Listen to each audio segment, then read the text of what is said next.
Marius Vlog, supportan po natin mga kalingap. Maraming salamat po, and sa mga mga subscriber po ni Roel Malalag, sana po supportahan niyo po yung YouTube channel po ni Marius Vlog. Marius Vlog, yan, supportahan natin.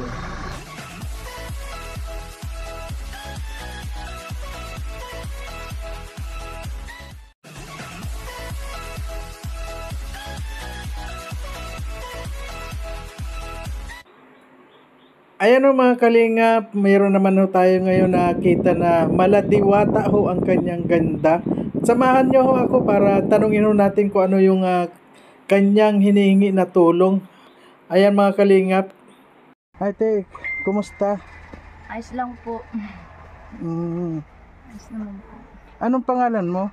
Joan Lukban po. Joan Lukban. May asawa ka? Meron po. Dalawa po ang anak ko. May dalawa kayong anak? Siya po. Joan? Opo. Ayun. Ilang edad ka na, te? 24 po. Uy, ang aga pa. Ang aga mo pa nag-asawa. Shitty po. Ayun, ang ganda mo pa naman. Kaya pala ang bilis mong mag-asawa. 24 pa lang po ako. Ayan Joan, kaya ako pumunta dito kasi mayroon nag-repair sa iyo na sabi kuwan ka rin sa pamumuhay, kaya napunta ako dito. Opo. So ngayon nakita ko nga ang bahay mo. Ito, ayun mga kalingap, kung makikita nyo ang bahay ni ate, lagbasan ang mga bubong niya. Ayan. Ano naman ang trabaho ng asawa mo? Saan lang po, minsan po yung nasa Danau. At minsan lang po, nag-i-scrap. Kasama po ng bayaw ko. Di po siya nalayot, may sakit sa puso. May sakit siya sa puso? Nung nakaraan nga po, inatake yun. Ay, kaya di ko po siya pinapayagan sa malayo magtrabaho. Nahihirapan po minsan huminga. Naabot ng high blood. Bakit tinaiyak ka na? Mahirap talaga ang buhay.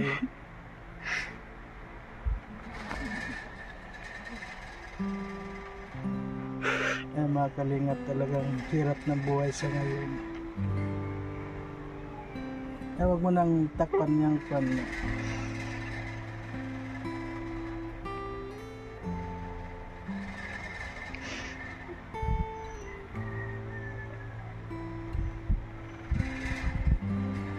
Pero kahit may sakit siya sa puso, patuloy pa rin. Araw-araw pa rin po ang trabaho niya.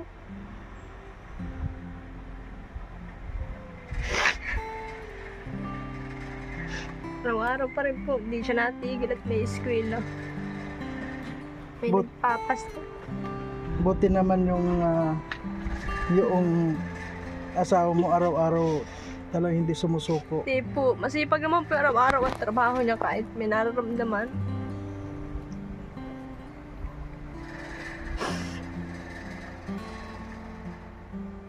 Kaya di po siya nalayo ng trabaho dito lang.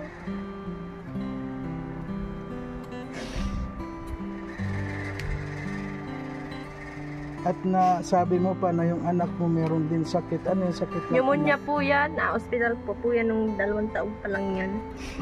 Pero di naman na po siya na Yung asawa mo lang ang... Minsan po nahihirapan huminga. At inaatake po sa puso. Ay, inaatake siya sa puso? Pag po, pero ditong po hindi na, nung nakaraang buwan pa. Inabot rin po siya ng high blood. May high blood pa siya.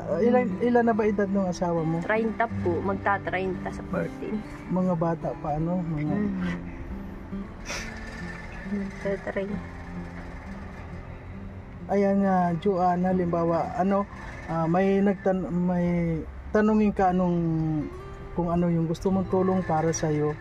Ano naman yung hinihiling mo na na maitulong para sa iyo? Ano yung kahilingan mo? Kung ano po ang maibigay ninyo na tulong po, tatanggapin po namin. Ano yung priority mo na maitutulong para sa iyo? Sana po itong namin yung bahay namin at wala pong maayos na kahit may luti kami sarili. Wala pong maayos na burutas po ang bubong. Pero po, kahit po dingding, mga kahoy lang. Ayun mga kalingap, kung makikita nyo itong bubong niya. Ano ito? Tumutuloy ito kapag nag-ulan, ano? Po, ang lakas ng ulan. Paano kayo nakakatulog dito, halimbawa? Kasi halos lahat na dito. Opo.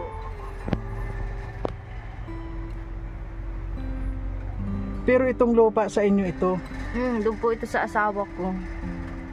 Bigay po ni Bianan. talagang meron na kayong, kaya halimbawa, ipa-repair man itong bahay nyo, Opo. walang problema dahil sa inyo ito. Opo.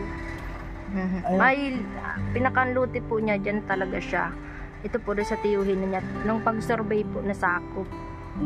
Kaya pag mabago daw po kami ng bahay, dyan na kami babahay sa luting yan. Ayun. Pero doon din po ito sa tiyuhin niya.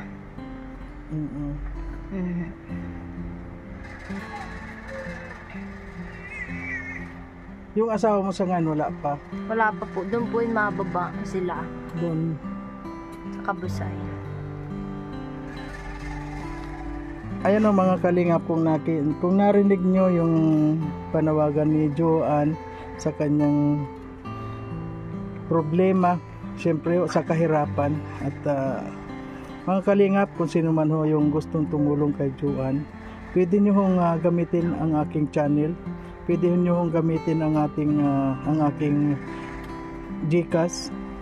Ang aking GCash po may number na 0966-4089-206.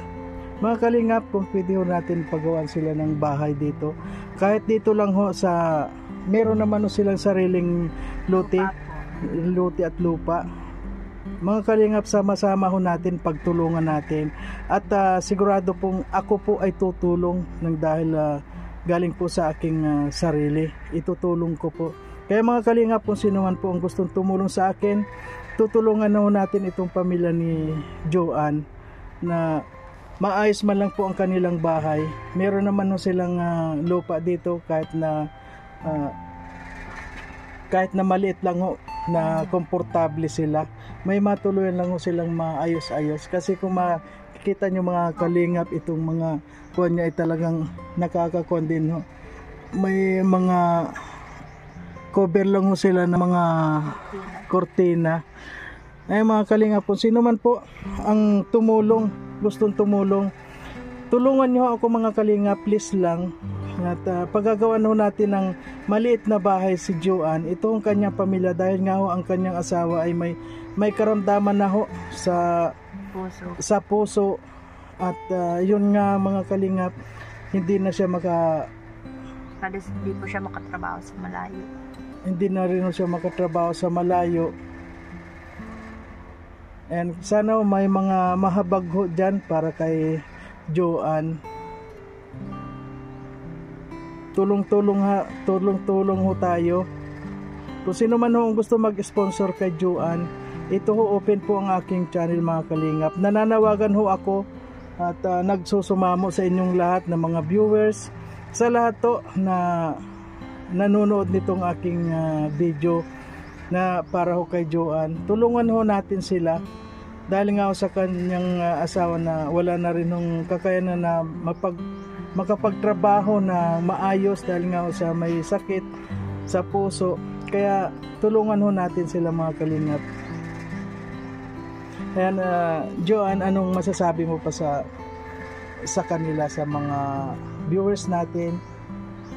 Sana po matulungan po nila kami at ano po. Ayan. Maraming salamat po sa mga gustong tumulong po. Maraming salamat na rin po sa inyo at Ayan, nakarating sana po kayo dito. Ayan. Salamat po. Alam nyo ba mga kalingap, itong lugar nila Joanne ay nasa liblib ho, pero pinasok ko, nasa looban ho ito. Pinasok ko siya para makita nga yung kanilang kalagayan mga kalingap. Kaya sana matulungan ho natin sila ng kaagad-agaran. Ayan no. Ayan, wala ka na sasabihin pang iba niyo. Okay. Salamat po. Okay.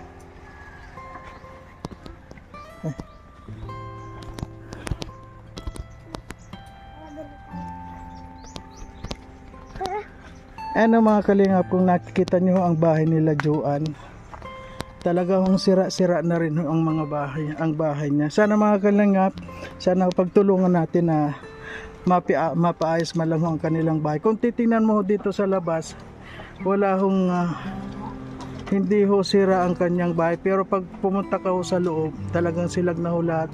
Yun nga ho mga kalingap, yung asawa niya wala nang kakayahan na ipagawa dahil isa lang siya namamasura, tapos may sakit pa siya sa puso, kaya hindi niya na maasikaso itong bahay niya. Ayun mga kalingap, kung sino man ho ang gustong tumulong, ay bukas ho ang aking palad, natatanggapin lahat ng inyong tulong. Ayan po. Dahil ako mga kalingap, ang maibibigay ko lang kay Joan, yung makakaya ko lang ho.